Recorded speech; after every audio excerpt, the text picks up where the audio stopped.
Nous sommes actuellement, comme je vous le disais, en République démocratique du Congo et je peux vous garantir qu'il y a des femmes qui osent.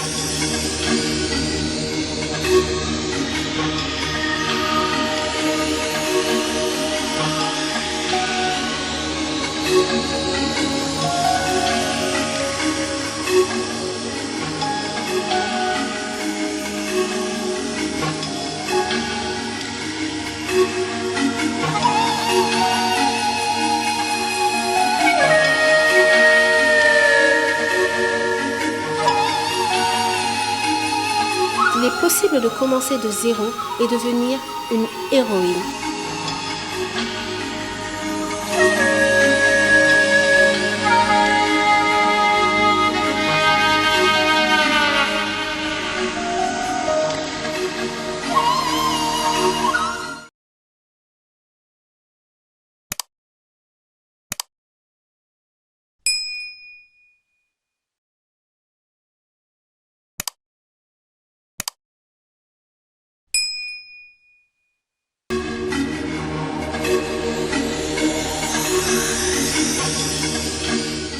Bonjour tout le monde à travers le monde, nous sommes là ce matin à notre rendez-vous de magazine Femmes Leaders. Nous sommes sans oublier que notre mission a pour but de mettre à lumière les femmes qui commencent à zéro et qui deviennent des héroïnes. Vous allez sans doute vous poser la question, où sommes-nous? Nous sommes en RDC, dans la République démocratique du Congo, plus précisément à Kinshasa. Ce matin, nous allons pouvoir vous présenter une femme qui est peut-être pas trop connue à travers plusieurs pays, mais qui va se faire connaître ce matin au travers de notre émission. Cette dame, c'est une grande dame aujourd'hui qui a commencé des zéros et qui est devenue une héroïne, comme nous l'avons toujours dit. Les femmes peuvent aussi oser. Les femmes peuvent aussi promouvoir. Ce matin, nous avons le plaisir de pouvoir recevoir sur ces plateaux Madame Magali Simbakai, qui nous vient tout droit de Luxembourg. Bonjour Madame Magali. Bonjour, comment allez-vous? Moi je vais très bien. Super. Ça dépend de ton côté. Chez moi tout va bien, Dieu fait grâce. Ah merci. Magali Simbakai, quel beau nom. Merci. Et pourquoi Magali Simbakai? Oh, Magali Simbakai. Bon, Magali Simbakai est une femme qui est issue d'une famille, la famille Simba. Donc je suis descendante de monsieur et de madame Simba Jokol. Et voilà, aujourd'hui je suis là parmi vous. Nous avons l'honneur de pouvoir vous recevoir ce matin dans cette émission qui ne reçoit que de femmes leaders, les femmes qui osent, comme vous. Vous nous venez de très loin, de Luxembourg déjà. Qu'est-ce que vous nous amenez ce matin? Les gens aimeraient, ils sont vraiment assoiffés de vouloir connaître cette dame Magali Simbakai. C'est qui Magali Simbakai pour nous? Ben, c'est une très très bonne question parce que c'est pas toujours évident de se définir et de parler de soi devant tous, mais Magali Simbakai, comme je le disais tout à l'heure, est une femme entrepreneur, une femme de conviction, une servante de Dieu également. Et Magali Simbakai, nous avons une servante de Dieu ce matin. Voilà. Et Magali Simbakai est donc petite fille d'entrepreneur. Donc j'ai ça en moi, c'est quelque chose qui a toujours été là. Et avec le temps, Dieu a permis que l'on puisse développer cette partie d'entrepreneur. Et donc comme vous le disiez, je viens du Grand-Duché du Luxembourg, qui est un petit pays entre la Belgique, la France et l'Allemagne. Et je suis aujourd'hui au Congo, Kinshasa, parce que la société que nous avons mis en place veut promouvoir le Congo et donc on est entre les deux pays. Madame a dit qu'elle veut promouvoir les deux pays. C'est quoi ta spécialité, Magali? Alors, ma spécialité, donc basée au Luxembourg, je suis dans l'import-export. Dans l'import-export, la société s'appelle Gossica et dans l'import-export, nous voulons promouvoir la RDC au départ et promouvoir tout ce qui est excellence de la RDC. Pourquoi est-ce que je précise excellence? Tout simplement parce que généralement quand on parle du Congo à travers le monde, les personnes qui ne connaissent pas le Congo vont penser à la guerre, vont penser à la pauvreté, vont penser aux difficultés. Et là, nous parlons beaucoup de ce qui se passe. Là, dernièrement, nous avons eu des sommets dans différents pays pour parler de ce qui se passe, mais on ne voit pas toujours l'excellence du pays.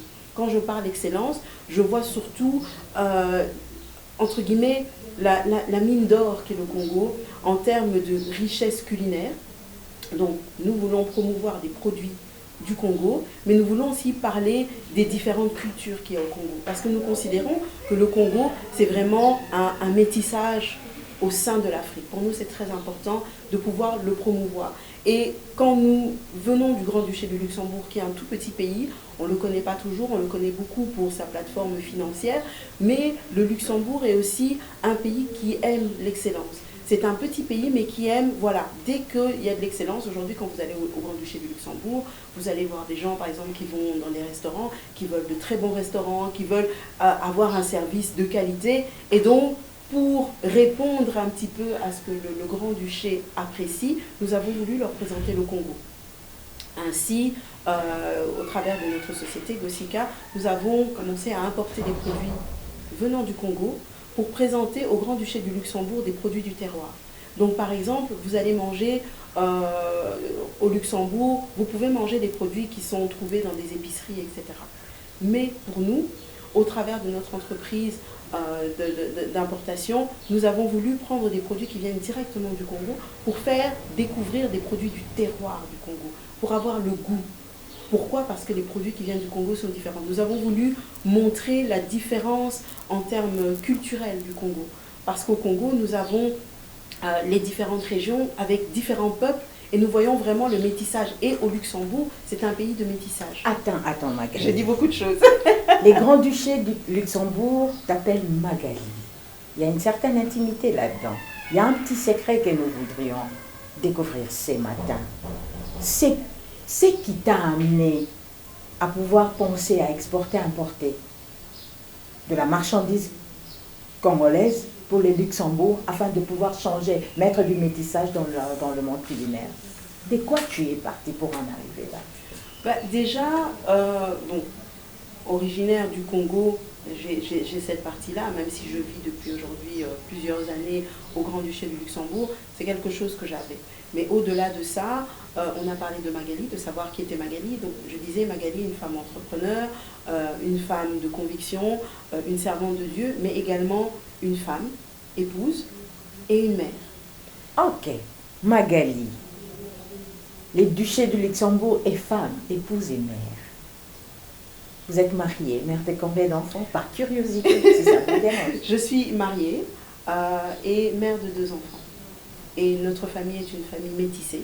C'est pour ça que j'aime le métissage, j'aime parler du métissage du Congo à travers les différentes cultures parce que ma famille est une famille métissée. Mon mari est européen et mes enfants sont métissés. Et moi-même, en venant du Congo, en ayant vécu en Belgique, au Grand-Duché du Luxembourg aujourd'hui, j'ai acquis ce métissage qu'il est important de mettre en avant. Je suis très contente d'apprendre et vous apprenez ensemble avec moi le métissage.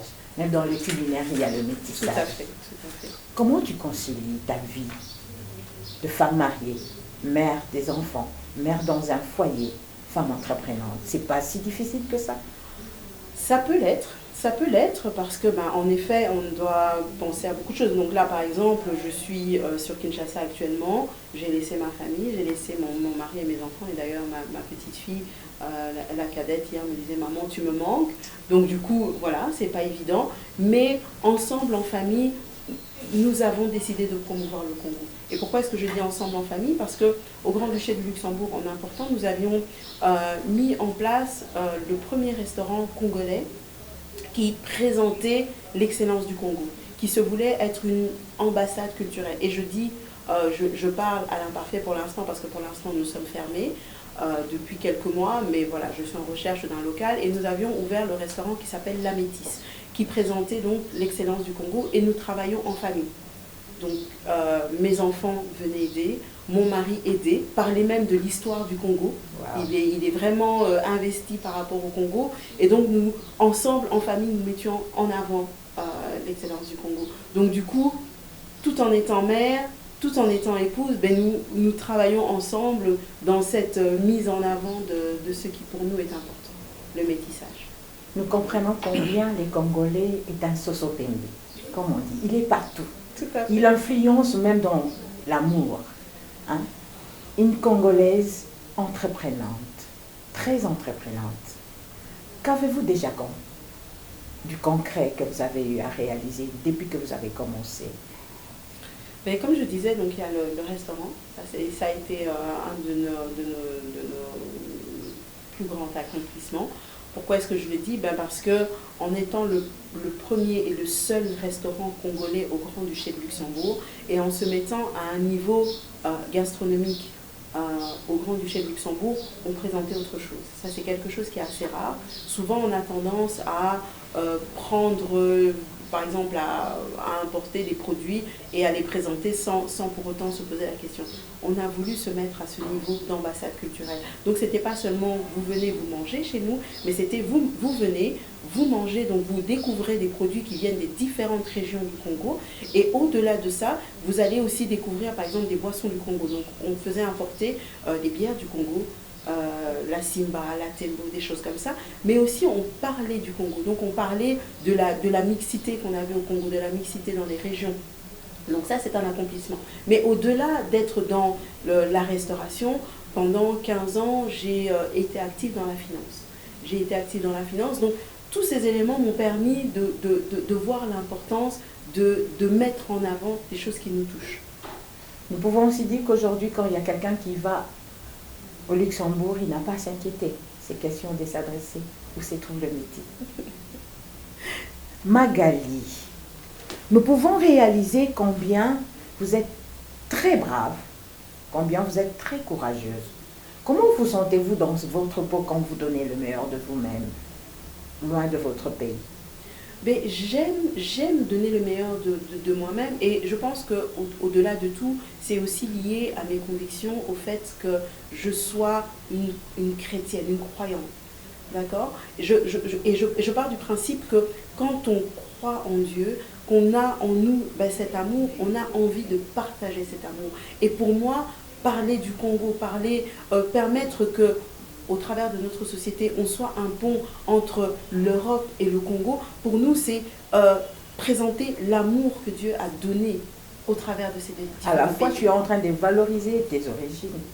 Tout à fait, tout à fait. Et c'est important parce que pour moi, par exemple, quand j'y réfléchis, je me dis, venir avec un combat de mots pour dire le Congo est un bon pays, vous devez accepter le Congo, ça ne parle pas directement aux gens parce qu'ils ne sont pas touchés. Mais quand on présente ce qui existe et ce qui présente l'excellence, on peut se dire, tiens, ok, d'accord, il y a quelque chose de différent. On va chercher à connaître, on va chercher à découvrir. Et pour moi, c'est ça, c'était un bonheur, c'est un bonheur pour moi de parler du Congo. C'est un bonheur pour moi de quand je suis dans mon domaine qui est l'import-export, de partir sur un travail qui est propre, qui est conséquent, où on voit et on se dit, tiens, cette personne est d'origine congolaise, mais elle ne fait pas n'importe quoi. Et pour moi, c'est important. Et donc, c'est pour ça que quand je parlais de l'excellence, nous voulons mettre l'excellence à tous les niveaux, dans nos rapports avec les autres, déjà en termes de Congolais à Congolais, montrer que, non, à un moment donné, on doit savoir qui on est, on doit connaître notre identité. Parce que sinon, on perd ce que nous avons. Et par exemple, quand je parlais de culture, en étant ambassade culturelle au travers du restaurant La Métisse, on veut promouvoir la culture congolaise. Pourquoi est-ce que nous-mêmes, Congolais, on peut se retrouver à ne pas être fiers de qui nous sommes? Mais attends. Désormais à Kinshasa, il y a un vague des supermarchés. Les gens aimeraient plus manger les plats des Occidentaux. Qu'est-ce qui est de nôtre? Je me demande, ce n'est pas que j'accuse quelqu'un. Est-ce que c'est pas, je me demande à la fois, faudra-t-on plus copier ce qui est de l'extérieur ou parce que tu l'as dit tout de suite là, il faut mieux aussi valoriser ce qui est de notre culture. Il y a des gens aujourd'hui qui préféraient, je voudrais manger du shawarma, je vais aller me trouver un peu de pizza. Ok? Mais cependant, par ta façon de parler, dans ton exposé, je réalise qu'il y a beaucoup de vertus dans la cuisine congolaise. Aussi, au vu de votre nom, Simbakai, dans la RDC, vous êtes de quelle région? Comme on disait à l'époque de Mobutu, vous êtes de quelle province? Alors, en prenant mon nom, Simbakai, je suis du Bas-Congo. Ok. Du Congo central. Congo central. Je suis du Congo central de par mon père. Mais comme je parlais de métissage plus tôt, je suis métissée parce que de par ma mère, je suis du Kasaï. Ok. Donc j'ai ce métissage-là. Alors mon nom, c'est mon nom de jeune fille, donc Simbakai, mais j'ai la partie aussi de ma maman qui fait que je suis complètement métissée. Et c'est pour ça que c'est quelque chose de merveilleux pour moi de pouvoir parler du Congo et de parler du métissage du Congo.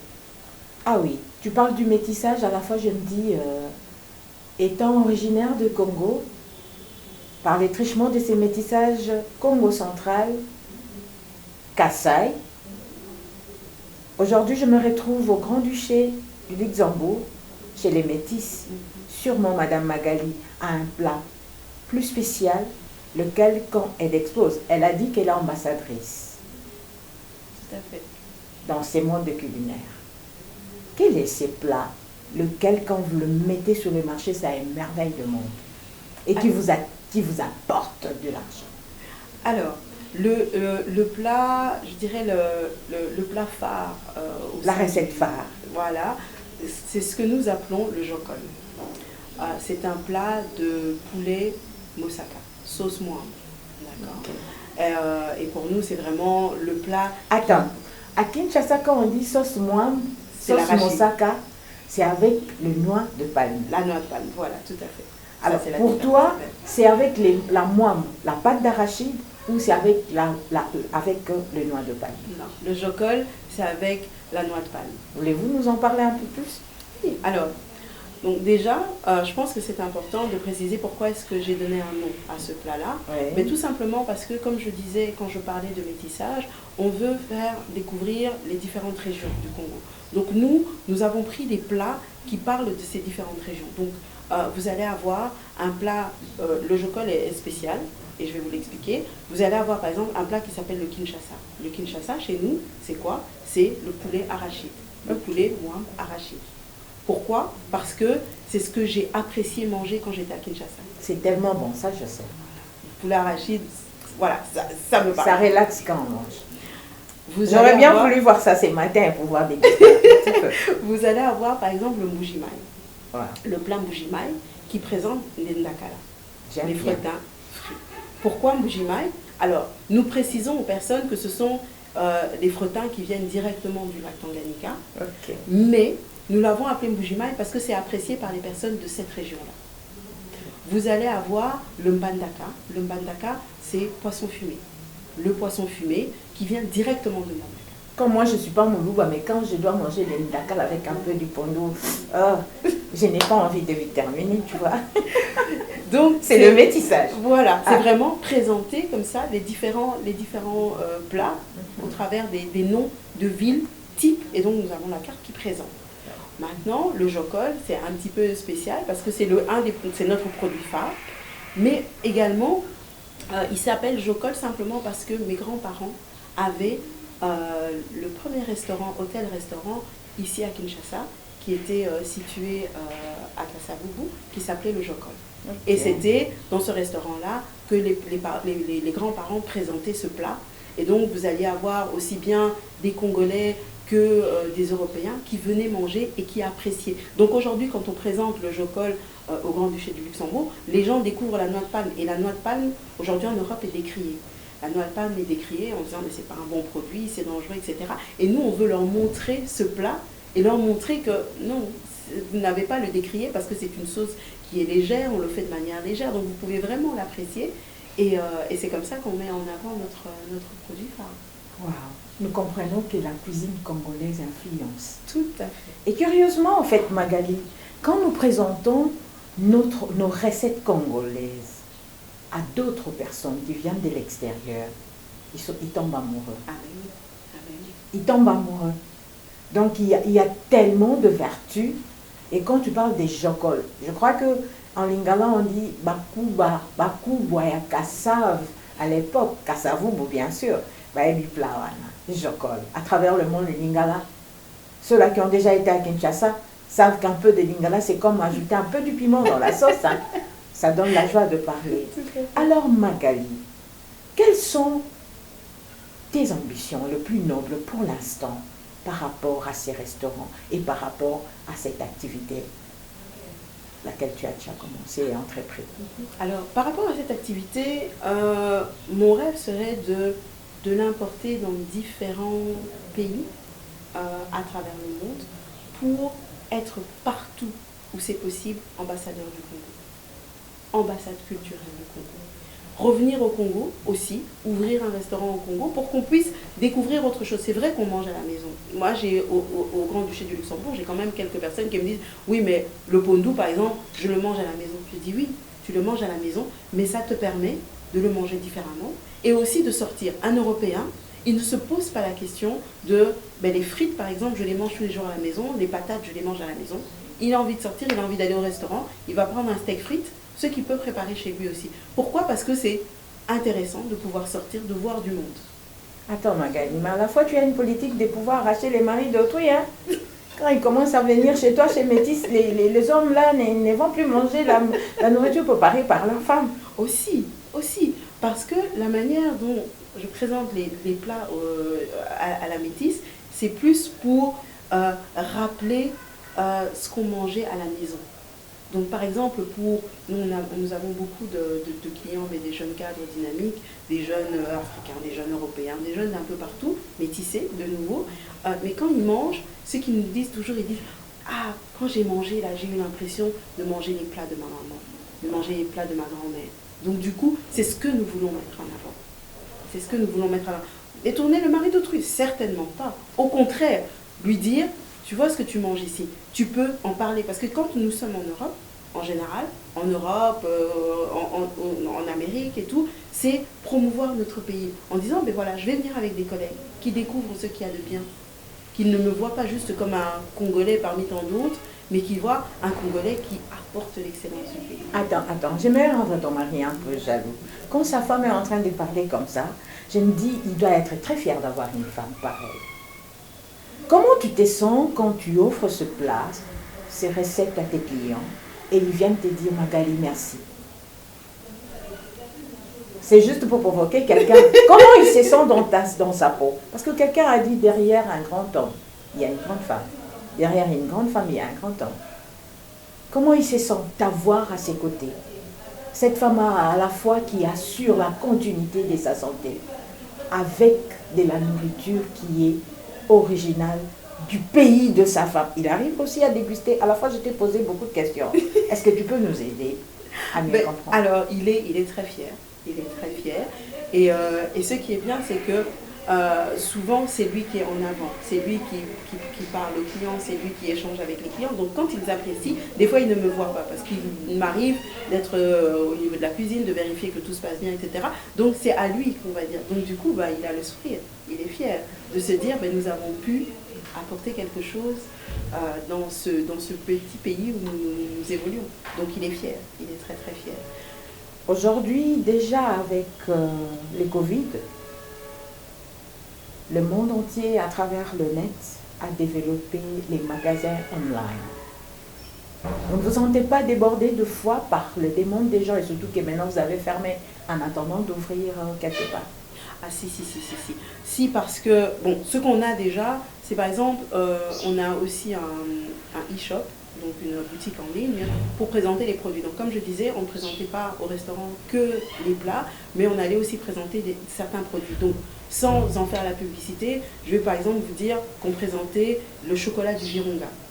Le chocolat Virunga, c'est un chocolat qui vient du parc Virunga, qui a été produit au parc Virunga par les femmes des rangers, pour certains qui sont décédés, et pour aider ces veuves, ils ont décidé de faire la culture du chocolat, de produire le chocolat, et donc on met en avant le chocolat même au travers de notre boutique.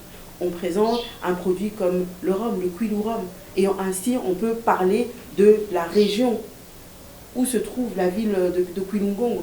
Donc du coup, au travers de la boutique, les gens peuvent acheter. Et c'est vrai que pendant le Covid, beaucoup commandaient aussi parce qu'ils ne voulaient pas se retrouver en restaurant. Ils commandaient et c'est vrai qu'on était un petit peu débordés en se disant ok d'accord, on doit répondre aux clients qui sont sur place, mais aussi aux clients qui sont chez eux et qui voulaient être dans un peu dans leur cocon, tranquille à la maison, mais continuer à voyager au travers de la métisse. Donc ça c'est quelque chose que nous avons pu continuer à faire. Aujourd'hui, quand je pense aller au Grand-Duché Luxembourg, je n'ai qu'à chercher Maggie, Madame Magali. Elle va mieux nous orienter. Alors, on voudrait savoir, as-tu des fois des difficultés dans cet entrepreneuriat? Et comment il t'arrive de t'en sortir? Alors oui, j'ai des difficultés. Donc là, je vous ai parlé d'une de nos activités qui est le restaurant, mais dans l'import-export, nous avons l'autre activité, par exemple, qui est le fret. D'accord. Donc tout ce qui est transport maritime, aérien, des produits directement soit du Luxembourg, donc pour ceux qui veulent envoyer leurs produits aux familles ou pour vendre, etc. Et c'est vrai que la difficulté en termes de restaurant, de la métisse, c'était importer du Congo les produits directement au Grand-Duché du Luxembourg. La difficulté était au niveau de sortir les produits. Nous avons des frais juste incroyables. Vraiment. Et c'est pas évident du tout. Vraiment. Parce que du coup, quelque part, c'est un peu une épine que nous avons pour pouvoir les présenter le meilleur du Congo. Ça, c'était une difficulté. En termes de fret, la difficulté qu'on peut avoir, c'est quand les produits vont arriver au port de Matadi, où ça peut prendre du temps avant de pouvoir tout dédouaner. Et ça, ce sont les difficultés auxquelles nous devons faire face. Et bon, ce qui n'est pas évident non plus, c'est d'être une femme. D'être une femme et de venir et de dire, oh, voilà, je voudrais que les choses se fassent de telle ou de telle autre manière. Au Congo, bon, souvent, la femme, c'est aux amoissis. Mais voilà, quand on vient et qu'on est entrepreneur... Ah non, mais écoute, leader, Magali, tac, tac, tac. Tu as parlé de la mixité qui exclut les sauts d'humeur ou cette masculinité négative déjà. Je voudrais te l'apprendre. Avant hier et hier, jadis, dans notre culture, il n'y avait pas une femme journaliste. Aujourd'hui, nous sommes là. Tu as osé. Il n'y avait pas une femme qui pouvait entreprendre, sinon tu serais restée à la maison. Tout à fait. Tu vois? Donc ça signifie aussi, c'est un message que nous lançons, ce n'est pas vraiment de ça que nous voulons parler ces matins, mais à nos autorités de pouvoir y voir aussi. C'est très le douane en RDC, c'est qui est vrai, c'est pénible. C'est pénible. Oui. Et nous laissons à chacun sa tâche pour ne pas pouvoir naviguer de l'autre côté. Alors, vous avez dit que pour pouvoir exporter, importer des histoires, surtout ici en RDC du Congo, ce n'est pas facile comme femme. Mais vous avez osé. Et ça passe. Oui. Il y a des gens qui aimeraient désormais commencer à expédier, à importer. Ils peuvent vous chercher. Oui, tout à fait. Comment vous avoir? Tout à fait. Ben, en fait, si vous nous cherchez sur les réseaux, par exemple sur la plateforme LinkedIn, vous avez les informations sur Bossica, donc sur la société. Pour tout ce qui est fret, on est Bossica Trading. Ou voilà, vous pouvez nous contacter, les informations sont là. Et vous pouvez nous contacter directement. Nous avons, c'est vrai, en étant au Grand-Duché du Luxembourg, plus des personnes résidentes au Grand-Duché ou dans la grande région, ce que nous appelons la grande région, donc la partie frontalière pour la Belgique, le Luxembourg, l'Allemagne et la France, qui utilisent nos services pour les envoyer de ce côté-ci. Mais c'est vrai que dans l'autre sens, ça peut aussi se faire sans problème. Et ça vous permet de bouger, de connaître le monde entier. Waouh! Nous pouvons comprendre ce qui est caché derrière Madame Magali. Elle n'est pas seulement la Magali comme on l'appelle au Grand-Duché Luxembourg, elle est Madame Magali dans toutes ses casquettes. Y a-t-il d'autres performances en dehors de ce que vous venez d'énumérer qui sont cachées dans vous? Vous aviez dit, vous aviez plusieurs casquettes. En passant, vous avez dit que vous êtes une femme pasteur, une servante de l'Éternel, qui peut prier pour moi directement là où je commence à entreprendre des choses. Parlez-nous un peu de votre vie, à la fois servante de Dieu. Dieu a dit, partage pas sa gloire avec quelqu'un. Tu es dans l'entrepreneuriat, tu es mariée, tu es femme servante. Magali, Qu'est-ce qui s'est passé avec toi? Parle-moi un peu. Alors, en tant que servante de Dieu, waouh, Magali, servante de Dieu, c'est cette femme qui veut dépendre totalement de Dieu. Et dans l'entrepreneuriat, dans ce que je mets en place, c'est vraiment sous la conduite du Seigneur. Amen, j'ai dit amen. C'est sous la conduite du Seigneur. Parce que tout à l'heure, quand on discutait, je te disais que j'ai été 15 ans en finance. D'accord? J'ai eu 15 ans en finance, je travaillais en banque. Et au bout de 15 ans, le Seigneur a mis mon cœur de dépendre de lui. Le Seigneur a mis dans mon cœur qu'il était important de dépendre totalement de lui. Parce que en étant en finance, ben voilà, tu as ton salaire, tu ne te poses pas de questions. Et en étant au Grand-Duché du Luxembourg, Dieu nous a fait grâce. C'est un bon pays et je ne vais pas dire où coule le lait, le miel, mais c'est un bon pays où on peut voilà, bien gagner sa vie dans la finance. Mais le Seigneur m'a dit, de manière claire, dépend complètement de moi. Et donc, pour moi, l'entrepreneuriat, c'était accepter de dépendre du Seigneur. Parce qu'on ne sait jamais ce à quoi on aura à faire face. Dépendre du Seigneur, c'est accepter d'avancer pas à pas. Mettre en place, par exemple, le restaurant, il est vrai, je l'avais en moi parce que les grands-parents ont eu à le faire. Mais c'était un domaine qui était complètement différent de ce que je connaissais.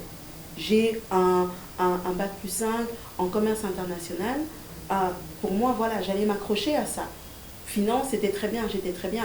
Mais quand le Seigneur me dit dépend de moi, le Seigneur veut aussi utiliser le background que j'ai. Et le background que j'ai, c'est le commerce international. Donc du coup, je me retrouve dans l'entrepreneuriat, dans tout ce qui est import-export, parce que quelque part, le Seigneur a permis que je sois formée, un peu comme si vous connaissez, et je ne vais pas prêcher, si vous connaissez Bezalel, fils d'Uri, dans la parole de Dieu, on parle de Bezalel, on dit c'était un tailleur de pierre. Il a été utilisé pour tailler les pierres, pour mettre vraiment en exergue les plus belles pierres qui étaient pour le temple. Ben, c'est la même chose. On peut avoir une formation, on peut avoir une expérience précédente qui permet au Seigneur de nous utiliser dans l'entrepreneuriat. Et c'est ce que je fais. Mais au-delà de ça, voilà, le Seigneur me conduit dans un ministère à parler, à aider, à exhorter plusieurs à se lancer, à dépendre du Seigneur. Pas à se lancer dans l'entrepreneuriat juste pour devenir millionnaire, mais à accepter de dépendre du Seigneur dans ce qu'on fait. Parce que du coup, ben, tous les jours, quand tu te réveilles, tu dis Seigneur, tout ce que je fais, c'est pour toi. Mène-moi là où tu veux. Et aujourd'hui, me voici sur votre plateau à parler de quelque chose. Est-ce qu'il y a 20 ans de ça, j'aurais même pensé pouvoir en parler? Non. Le Seigneur m'a permis de me retrouver, à m'investir dans quelque chose et à m'investir. Je dis souvent, et souvent on le dit, on doit faire des choses qui répondent aux besoins de Dieu et montrer l'excellence du pays, du Congo, en considérant la vision qu'on a du Congo. Pour moi, c'est répondre à un besoin de Dieu qui veut sortir le Congo de son trou. Alors, Magali, je suis tellement émue de faire face à une femme qui a plusieurs casquettes. À tout seigneur, tout honneur, le respect servante de Dieu. Non seulement vous êtes une femme entrepreneur, vous servez aussi le Seigneur. Et vous êtes parmi ces femmes-là qui, étant originaire du Congo, met en exergue sa foi pour pouvoir changer de choses. Et vous avez dit, je vais booster, je vais faire bouger le monde. Attends, tu es en prière parce que Dieu t'a dit, Magali, va, avec toute la force que tu as, avec les potentiels que tu as, avec toutes tes connaissances. Il a dit, va avec la force que tu as. Attends, tu as créé une entreprise. Tu n'es pas comme ces autres pasteurs-là qui utilisent les avoirs de leur bandimé, de ceux-là qu'ils ont engagés pour ses propres profits. Je peux me dire que même ceux-là qui se retrouvent dans ton entreprise se retrouvent et sont bénis de t'avoir à leur côté comme patron. Ça fait combien d'années déjà? Alors, ça fait aujourd'hui, ça fait 5 ans que je suis entièrement, entièrement sous la dépendance du Seigneur. Je vais dire ça comme ça. Pourquoi est-ce que je dis entièrement sous la dépendance du Seigneur? Parce que ça fait 5 ans maintenant que j'ai lâché prise et que je dis Seigneur, j'avance avec toi. Tu t'entêtais avant. C'est pas évident. C'est pas évident. C'est pas évident de lâcher ce qu'on a. C'est pas évident de sortir de sa zone de confort. Vraiment. Et pour une femme entrepreneur, c'est très important. Bon, déjà pour les entrepreneurs en général, mais pour une femme en plus, c'est difficile de se dire, ok, j'accepte de me lancer et de ne pas savoir exactement où je vais. Et en fait, pour moi, l'entrepreneuriat dans lequel je me suis engagée, c'est vraiment une démarche même vis-à-vis du Seigneur. Parce que dans l'entrepreneuriat, on ne sait pas comment ça va fonctionner, on ne sait pas où on va se battre, on va tout mettre en place et on attend. Et quand on décide de répondre à l'appel du Seigneur, ben c'est la même chose. Tu ne sais pas où tu vas, mais tu vas. Et c'est le Seigneur qui te conduit. Et du coup, pour moi, c'est l'entrepreneuriat, c'est vraiment une école. En fait, aujourd'hui, je suis à l'école de Dieu. Et vraiment, j'invite toutes les femmes qui veulent se lancer dans l'entrepreneuriat, de ne pas voir l'entrepreneuriat simplement comme un moyen de gagner beaucoup d'argent, mais de se dire si je rentre dans l'entrepreneuriat, surtout si c'est quelque chose qui bout en nous depuis longtemps, c'est de se dire si je rentre dans l'entrepreneuriat, c'est pour faire mes armes avec le Seigneur, c'est pour rentrer à l'école de Dieu, parce que pour moi, quand on lâche prise, on sort de sa zone de confort et qu'on commence à servir le Seigneur, on est comme si on était à l'école, on a eu l'école primaire, on a appris des choses. Donc là, ben moi j'ai appris des choses en finance, etc. Puis tu dois passer au secondaire, tu ne connais rien. Quand tu passes de la 6e à ce qu'on appelait à l'époque première CO, première secondaire, tu ne sais pas comment ça va se passer. Et puis tu vois que ça se déroule, tu arrives en 6e. Tu arrives à la fin, tu dois passer à l'université. Mais à chaque fois, nous avons des étapes avec le Seigneur. Et dans l'entrepreneuriat, c'est la même chose. Tu commences de zéro, comme tu disais, et au fur et à mesure, tu évolues jusqu'à devenir un héros. On va parler de toi. Il y a beaucoup de femmes dont on parle en disant, voilà, elle est capable de faire ça, mais elle vient d'où? On ne voit pas ce qui est en dessous. C'est en fait comme un iceberg. On voit que la partie où, aujourd'hui, ben, vous avez Magali Simbakai qui se présente devant vous. Mais pour arriver à cette Magali Simbakai que l'on voit, qu'est-ce qu'il y a eu en dessous? En dessous, il y a eu des sacrifices. En dessous, il y a eu l'acceptation du lâcher-prise. En dessous, il y a eu prendre sur soi. Je suis femme, je suis mère. Accepter à des moments, être dans le boulot, en train de travailler, de dire aux enfants, pour l'instant, attendez, maman est occupée. Ou alors, à ce moment-là, d'arrêter tout ce qui est entrepreneuriat. Alors que cette affection, là, leur manquait. Voilà. Et de les prendre dans les bras et dire, venez, on va faire ceci. Attends, par curiosité. Ils ne sont pas très jaloux. Ils sont bien orientés dans leur scolarité. Ils sont très bien orientés. Ah ben oui, hein, parce qu'on remarque qu'il y a de ces femmes quand ils sont dans l'entrepreneuriat. Chez nous ici à Kinshasa, il y a de ces mamans qui sortent tôt le matin pour aller chercher des histoires à vendre, des mamans maléois. Parce que ici, toi là-bas c'est les restaurants, ici il y a des grands restos, il y a aussi des maléois. Ces mamans-là, elles sortent très tôt le matin, 4 heures de fois, 3 heures même. Quand tu vas au grand marché des Ikida, il y a de ces mamans qui vendent des épices qui sont déjà là à 3 heures. Et quand ils sont dans leur boutique, c'est pour les rentrer à la maison qui est tard. Les enfants sont déjà couchés, ils n'ont même pas le temps de connaître les problèmes de leurs enfants. Ils n'ont même pas le temps de connaître les combats qu'ont leurs enfants, et surtout à l'âge de la puberté, cette affection maternelle qui ne fait que s'enfouir. Attends Magali, servante de Dieu, dis-nous, comment tu t'en sors? Ces enfants-là sont-ils contents de toi? Sont-ils fixés vers leurs objectifs sur le banc, sur leur scolarité? Dis-nous un peu. Ce n'est pas évident, c'est vrai. Ce n'est pas évident, mais, et une fois de plus, c'est vraiment le Seigneur qui m'aide. C'est vraiment une grâce du Seigneur de pouvoir jongler. C'est pas toujours évident. En effet, par exemple, quand je viens ici, elles ont besoin de moi, elles ont besoin que je sois à côté, mais le Seigneur fait grâce, dans le sens où j'arrive à jongler dans mon activité, j'arrive à jongler, à des moments je serai avec les enfants. Donc par exemple, quand elles doivent se rendre dans leurs activités, parce qu'elles ont des activités extrascolaires, c'est maman qui va les conduire, c'est maman qui fait le taxi. Wow. Je disais plusieurs casquettes, c'est maman qui va être le taxi pour les emmener, c'est maman qui fait les devoirs, et quand vraiment je ne peux pas, la grâce que j'ai, c'est que mon époux peut suppléer. Et quelque part, pour moi, nous sommes deux. Dans tout cet appel, que ce soit au niveau ministère, que ce soit au niveau de l'entrepreneuriat, nous sommes quand même deux. Parce qu'en fait, ce n'est pas juste Magali qui s'est levée pour commencer à entreprendre, mais c'est la famille, c'est le couple qui s'est levé, où le mari dit, moi, je travaille sur tel domaine, toi, tu vas sur tel autre domaine, et on se complète. À la fois, c'est une femme soumise. Être une femme soumise, c'est être une femme qui aime Dieu.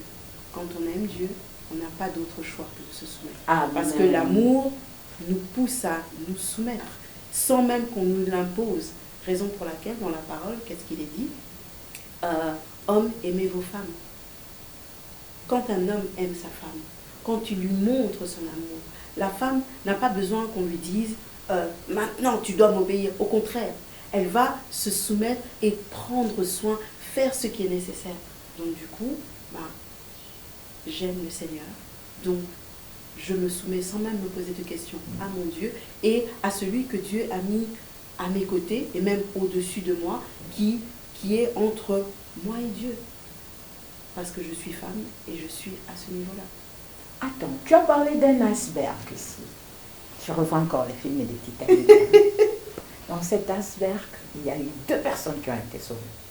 Tu as dit, tu es servante de Dieu. Et tu as dit, tu vas donner les potentiels de tes vertus. En dehors de toi-même, Magali, qui sont ceux-là qui peuvent témoigner aujourd'hui de tout ce que tu as eu en leur transmettant? À la fois, ne penses-tu pas en devenir? Je ne sais pas. Ici, chez nous, en RDC, on dit une femme préfet, une femme manager générale qui va ouvrir son institut, au lieu que ça reste seulement une ambassade, mais que tu puisses aussi former les gens. Parce qu'en fait, Magali, il y a ces femmes qui ne savent pas préparer. Il y a des femmes qui ne savent pas faire que cet mixage. Plutôt cette mixité. Il ne sait pas par où commencer. Dis-nous, qui a déjà bénéficié de tes vertus dans cette école?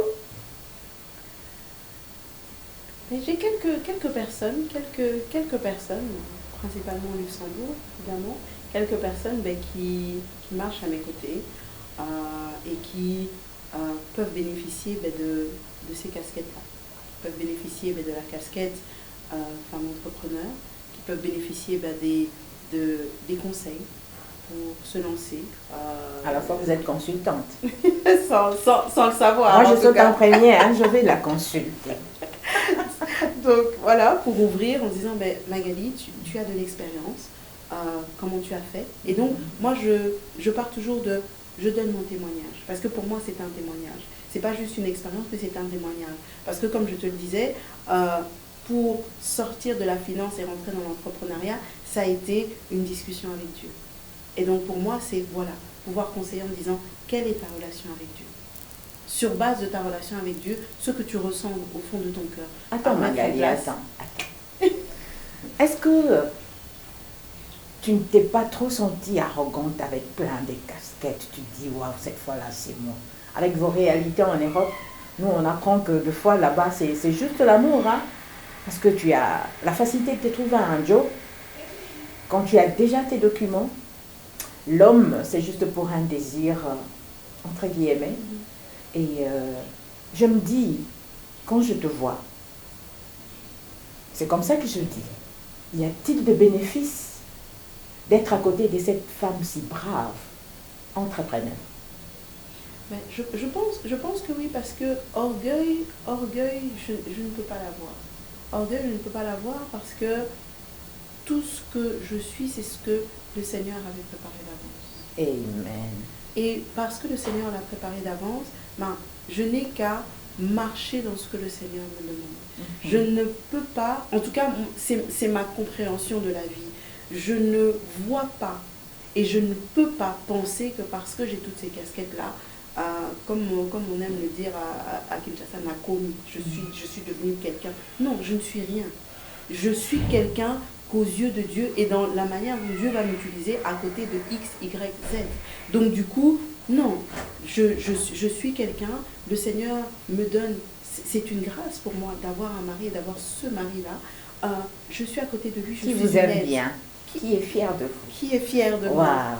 Et pour moi, je suis une aide. Et dans tout ce que j'accomplis, comme la femme vertueuse dans Proverbe 31, dans tout ce que j'accomplis, on pourra dire, à la fin, on voit l'homme qui s'assied à la porte avec les autres anciens, et on dit, voilà, heureux cet homme qui a une femme qui répond à ceci ou à cela. Et pour moi, tout ce que je suis en train aujourd'hui d'entreprendre, et comme je disais, on l'entreprend en famille, parce que en étant en déplacement, que mon mari accepte de prendre soin de mes enfants, de nos enfants, ben, pour moi, c'est travailler en famille. Donc ça veut dire que je l'aide à devenir cet homme-là que Dieu veut, à être une véritable aide pour lui.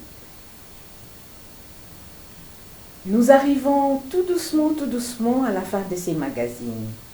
Alors, Madame Magali, nous arrivons à la fin de notre mission. Est-ce que vous avez un message à donner au travers de la femme du monde entier qui vous regarde et qui vous écoute en ces moments? Oui, en effet. Ce que je voudrais dire à la femme du monde entier, à la femme entrepreneur, à la femme leader, c'est qu'il est important, quand nous voulons nous lancer dans cette démarche-là de l'entrepreneuriat, de considérer, quand nous sommes mariés, de considérer le mari que nous avons, de ne pas nous lancer par nous-mêmes, mais de vraiment accepter de dépendre de lui. Parce que quand nous dépendons de notre mari, nous dépendons de Dieu. Et pour moi, c'est la réponse à un appel. L'entrepreneuriat, c'est un appel du Seigneur au lâcher-prise et un appel du Seigneur aussi à la soumission. Accepter de ne pas prendre l'orgueil, de ne pas avoir les épaules, comme on dit en Belgique, d'avoir le disconnect, d'avoir le gros coup de penser qu'on est meilleur, mais de considérer que nous sommes là pour être des aides, pour qu'en couple, nous puissions évoluer et mettre le Seigneur en premier. Ça, c'était en tout cas mon conseil pour toutes les femmes leaders, de croire, mais de se lancer avant toute chose en étant en connexion avec le Seigneur. Que le Seigneur puisse confirmer votre appel dans l'entrepreneuriat pour que tout se passe sans souci. En tout cas, c'est ce que je voudrais donner à chacune. Magali, nous vous disons un grand merci d'avoir répondu à notre invitation de ces matins. Merci à vous de m'avoir invité. Merci à vous, nos téléspectateurs qui nous regardaient et qui nous suivaient à travers le monde. Merci à notre sponsor général, les managers JICA Corporation, qui est toujours en train de nous accompagner. Et nous vous demandons de vouloir venir vous inscrire massivement. Nous prenons rendez-vous avec vous pour le mercredi prochain à 20h. Bye.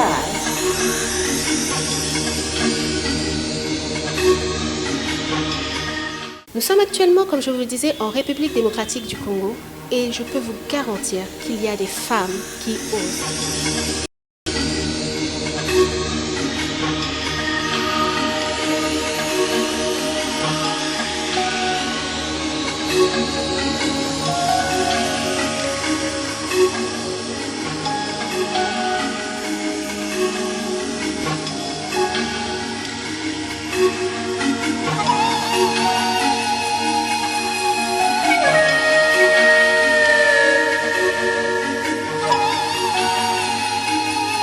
Il est possible de commencer de zéro et devenir une héroïne.